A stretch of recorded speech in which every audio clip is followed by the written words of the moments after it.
शनि प्रदोष व्रत कथा और पूजन विधि।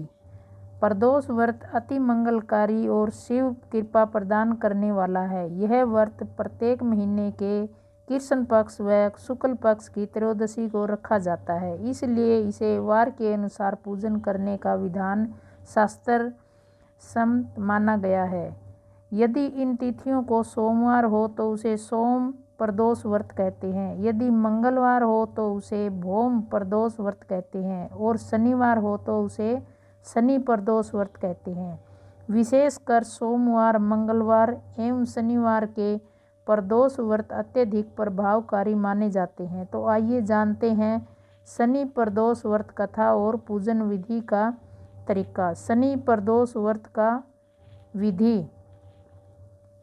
प्रत्येक पक्ष की त्रयोदशी के व्रत को प्रदोष व्रत कहते हैं। सूर्य अस्त के पश्चात रात्रि के आने से पूर्व का समय प्रदोष काल कहलाता है। इस व्रत में महादेव भोले शंकर की पूजा की जाती है। इस व्रत में व्रती को निर्जल रहकर व्रत रखना होता है। प्रातःकाल स्नान करके भगवान शिव की बेलपत्र, गंगा जल, अक्षत, धूप, दीप सहित पूजा करें। संध्या काल में पुण्य स्नान करके इसी प्रकार से शिव की पूजा करना चाहिए। इस प्रकार प्रदोष व्रत करने से व्रती को पुण्य मिलता है। शनि प्रदोष व्रत कथा। प्राचीन काल के समय की बात है।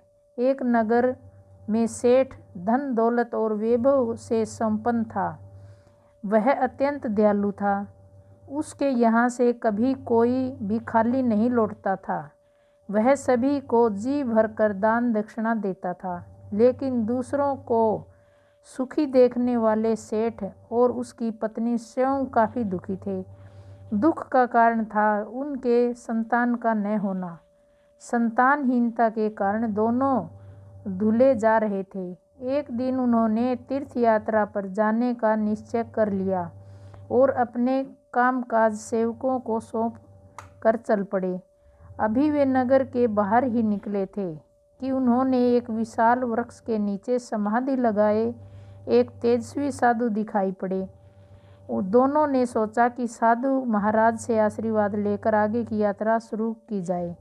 पति पत्नी दोनों समाधिहीन साधु के सामने हाथ जोड़कर बैठ गए और उनकी समाधि टूटने की प्रतीक्षा करने लगे। सुबह से शाम और फिर शाम रात हो गई, लेकिन साधु की समाधि नहीं टूटी। मगर सेठ पति पत्नी धैर्यपूर्वक हाथ जोड़े पूर्वकता बैठे रहे। अतः अगले दिन प्रातःकाल साधु समाधि से उठे। सेठ पति पत्नी को देख वह मंद मंद मुस्कुराए और आशीर्वाद स्वरूप हाथ उठाकर बोले, मैं तुम्हारे अंतर मन की कथा भांप गया हूँ। वत्स, मैं तुम्हारे धैर्य और भक्ति भाव से अत्यंत प्रसन्न हूँ। साधु ने संतान प्राप्ति के लिए उन्हें शनि प्रदोष व्रत करने की विधि समझाई और शंकर भगवान की निम्न वंदना बताई।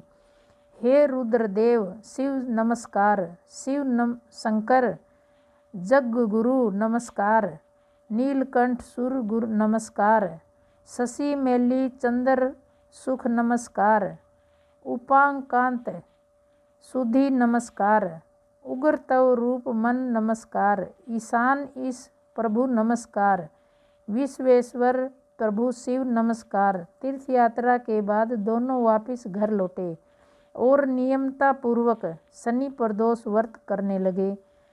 कालांतर में सेठ की पत्नी ने एक सुंदर पुत्र जो जन्म दिया।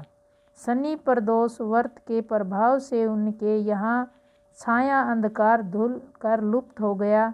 दोनों आनंद पूर्वक रहने लगे। धन्यवाद।